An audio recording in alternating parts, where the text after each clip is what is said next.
Today, the news is coming in thick and fast, and now things are getting really explosive. Accusations of plagiarism, the United States ambassador summoned, who simply doesn't show up anymore. And yes, I have to say, the situation tonight is really escalating, and once again, we're bringing you the evening news. I've really prepared a lot for you. And let's take a look at the first thing. Yeah, Junge Freiheit is really making a splash right there. Serious plagiarism allegations against former Ethics Council chairwoman Alena Bux, who has repeatedly, even in recent days, said that we should finally let this rest. They were all overwhelmed by it, but they sure could lay down the law for us. And I'm telling you now, it's getting really explosive, because the situation is truly escalating. Tonight, not only in Ukraine, but now also in France. The United States ambassador, Charles Kushner, did not appear for his summons at the French Foreign Ministry. Summons. They interfered, yes, someone died, and unfortunately that person was right-wing. So for the French, it doesn't matter at all. You need to know that. But him, the news is coming in by the minute now. That's coming up at the end. We're staying in France for now. The American probably had something better to do, and France is making its big move. Listen to what they've done now. Foreign Minister Barrot then revoked Kushner's direct access to government officials. Yeah, you're not allowed to meet with my buddies anymore. That's how it is, Mr. Kushner. Now let's get down to business. No, I mean, the French are absolutely in a panic now. You know, they really had a scapegoat back there, and that's what Donald Trump criticized. And also because of the tariffs. Do you remember how he totally freaked out about that?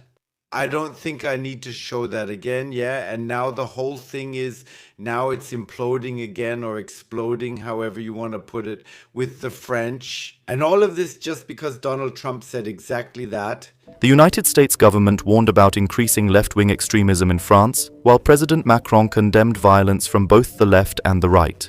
Wait a minute. I want to make this very clear here in France, my friends.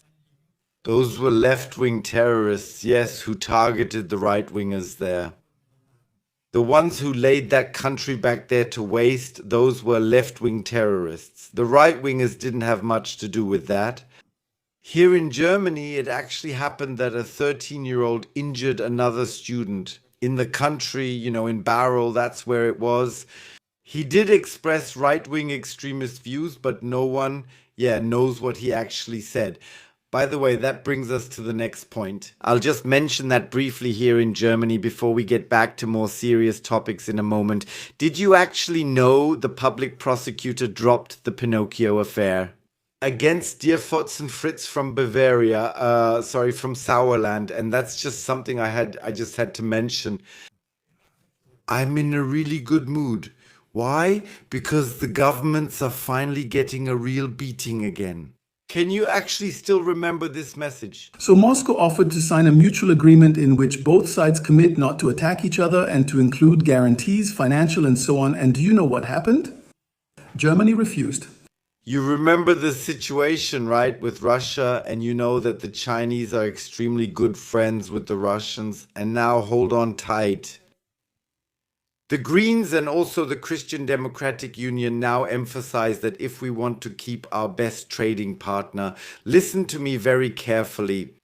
So now they're going to explain to China very clearly that they need to distance themselves from the Russians and that sanctions against Russia are finally being put in place. ARD, wow. When I heard that, do you believe me that I thought, oh shit, oh man, now we have economic growth for better or worse, just because we have a few more work days than usual. And now they're coming forward with such a proposal, and I'm just thinking like, yeah, Putin and Xi talked about it 3 months ago,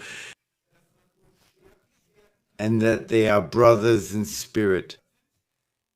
And then news like this, and Zweites Deutsches Fernsehen also picked up on it. Yeah, by the way, they were also in Kyiv with the Capital Studio. What's happening in China right now is super dangerous for our economy. China is simply 20 years ahead of us. And instead of negotiating reasonable deals with them, because China is really becoming dangerous for us, the Chancellor, who nobody wants, yes, the one who's now the Pinocchio Chancellor, seriously goes there and tells people that they need to stay away from Russia. Yeah, well, if you want to light the bomb beforehand too, then it's no wonder that even India will soon overtake us. That's how it is with the gross domestic product. But we've already dropped out of the top 10 when it comes to economic growth. Do you remember that? That's a no-go, and it really surprises me why people in the West also expect concessions from Ukraine. Give me a second. I just need to think for a moment. Maybe because we're the ones paying for all that crap back there, especially us Germans, and we're fed up with it. More and more Germans here in Germany feel that way, that they're no longer willing to pay for all this nonsense. And that's why it's either you make concessions or we stop paying. Donald Trump, as I said in the old video, is also no longer willing to help you out in any big way. And now you also have Viktor Orban, who has received support, who is also no longer willing to put money there. You're thinking either you get it together yourselves or you'll be in a tough spot and standing there all alone. And I don't know how it is in Italy, but I can imagine that support there is also shaky and crumbling. And yeah, I'm telling you now, it's really coming in here non-stop. Let's move on to the next exciting topic, which is actually supposed to be the end of this video. So I'll just summarize these 3 pieces of news really quickly because we're running out of time in this video and there is news. And of course, we want to get straight to the point with these and not do a lot of blah blah and beating around the bush. Let's do it. Epstein pressure too great, ex-premier in hospital Norway, then release of Andrew. Documents also decided. Epstein files. Bam, next one. What was going on with all those regimes that are collapsing right now and nothing to do with Epstein, but I have that for you too? Afghanistan's men are allowed to beat their wives as long as there are no visible broken bones or open wounds. Yes, the same files that now also involve the Social Democratic Party and Christian Democratic Union, and in France and in England and in Norway and in Finland. Yes, so the circle keeps turning, the spindle keeps spinning, and people have less and less trust. And now it comes to this. We wanted to deport people to Afghanistan. I don't think that's going to happen with the women anymore. I'm really curious to see what Dobrindt will tell us next week at the ongoing press conference why none of this is working anymore. Maybe because of laws like those of the Taliban. Do you notice this whole regime, this whole empire of Europe? It's crumbling and it's collapsing. And honestly, I wouldn't want to trade places with Fritz Merz. If I were you, I would wish I was. Yeah, I'll just say it straight, that's how it is, because when you come back from China, the place is on fire here, and that's true for everyone. Now, once again about the gas emergency. The gas prices have slightly gone up again. You were lucky with the weather.